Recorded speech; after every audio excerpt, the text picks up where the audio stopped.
Hello guys, स्वागत है आपका हमारे इस चैनल में फ़िश फार्मिंग नॉलेज में। तो जैसा कि आप सब जानते होंगे कि ज़्यादातर लोग जब तालाब खोदते हैं तो उसके बाद क्या करना पड़ता है ये मालूम नहीं होता है। तो आज मैं इसी के बारे में आपसे बताऊंगा कि क्या करना पड़ता है। तो आप ये जान लें कि ये 1 एकड़ का तालाब है हमारा। आप देख सकते हैं अच्छी तरह से 1 एकड़ का है ये। तो यहाँ से हमने इसको ये लगाया है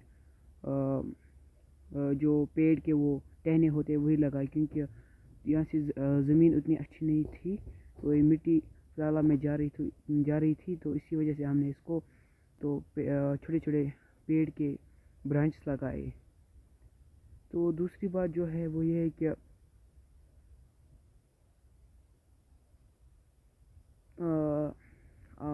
जो जैसा कि सबसे पहले आपको तालाब खुदवाना है। जो ही आप तालाब खुदवाओगे तो ट्रैक्टर से या मशीन से, हमने इसको मशीन से खुदवाया था तो उसके बाद इसको हमने बहुत इसको मज़दूर भी लग गए, क्योंकि इनको जो यहाँ से होते हैं उनको क्या बताया जाता है, जो उसके साइड्स होते हैं, वॉल्स होते हैं, उनको ठीक करने के लिए तो उसको मज़दूर भी लगते हैं। और ट्रैक्टर से भी आगे करवाते हैं और जेसीबी से जल्दी जल्दी होता है। तो यही है। अभी इसमें हमने बीज नहीं डाला है तो बीज हम अभी इसको जल्दी जल्दी ही डालेंगे। तो दूसरी बात जो ये है कि आप जो ही आप अपना तालाब खुदवाएंगे उसके बाद आपको क्या करना है, उसके बाद आपको तालाब खुदवाने के बाद ही आपको, अगर इसमें पानी आ रहा है तो कोई टेंशन नहीं है, अगर नहीं आ रहा है तो वो भी कोई, अगर आ रहा है तो वो अच्छी बात है, क्योंकि उससे फिल्टरलाइज पानी जल्दी होता है, साफ़ रहता है जो खुद ही पानी आता है। तो हमारा भी जो तालाब है इसमें पानी खुद ही आया है, 3 फुट इसको खुद ही आया है।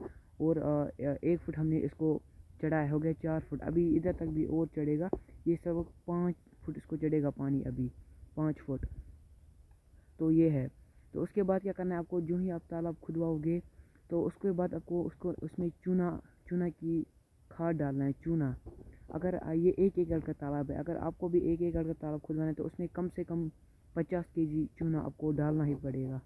अगर 10 kg वाले बैग आप लाओगे तो 5 डालने हैं वो, तो 10 kg वाले ही ज़्यादा आते हैं आज, तो आप वही डालिए, चूना चूना चूना इसको डालिए 50 kg। जब उसके बाद आपको क्या करना है, फिर पानी उसको अच्छी तरह से चढ़ाओ। और उसके बाद गोबर की खाद, गोबर जो होता है, गाय का गोबर हो, बैल का गोबर है, किसी का भी गोबर हो, या अगर आपके घर में गाय है तो कोशिश करें कि 1 महीने का, 1 या 2 या 3 महीने तक का जो गोबर है वो आप डाल सकते हैं, उससे ज़्यादा मत डालिए, क्योंकि फिर गैस जो होता है वो ज़्यादा निकलता है। अगर आप पहले वाला ही डालेंगे 2-3 महीने का ये गोबर तो अच्छी बात है। 1 दिन का भी, 2 दिन का भी डाल सकते हैं, कोई टेंशन नहीं उसमें। मगर जो क्या उसको बोलते हैं, घास उसमें नहीं डालना है, जो गोबर के साथ घास होता है, खाली गोबर डालना है आपको।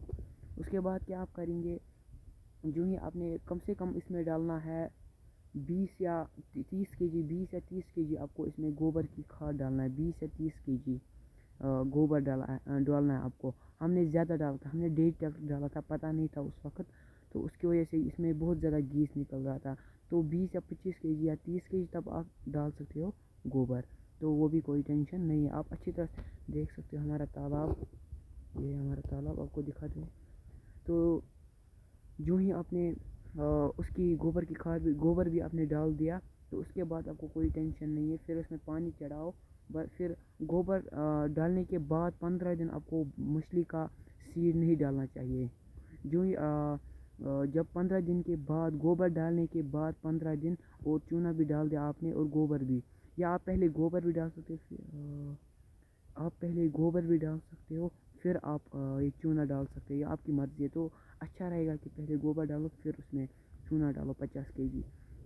उसके बाद क्या करना है आपको, उसके बाद उसके बाद आपको करना है कि पानी चढ़ाओ, फिर उसके बाद 15 दिन के बाद इसमें मछली का बीज डालो। तो पहले ही मछली का बीज नहीं डालना, क्योंकि उसमें गैसेस वैसेस सब कुछ निकलती है, साफ़ हो जाता है तालाब। और पानी भी चढ़ाओ अच्छा, कम से कम आपको 5 फीट तक पानी रहना ही चाहिए। उससे आपका जो पानी होता है वो मछली जो होती है उसको ऑक्सीजन मिलता है और अच्छी रहती है।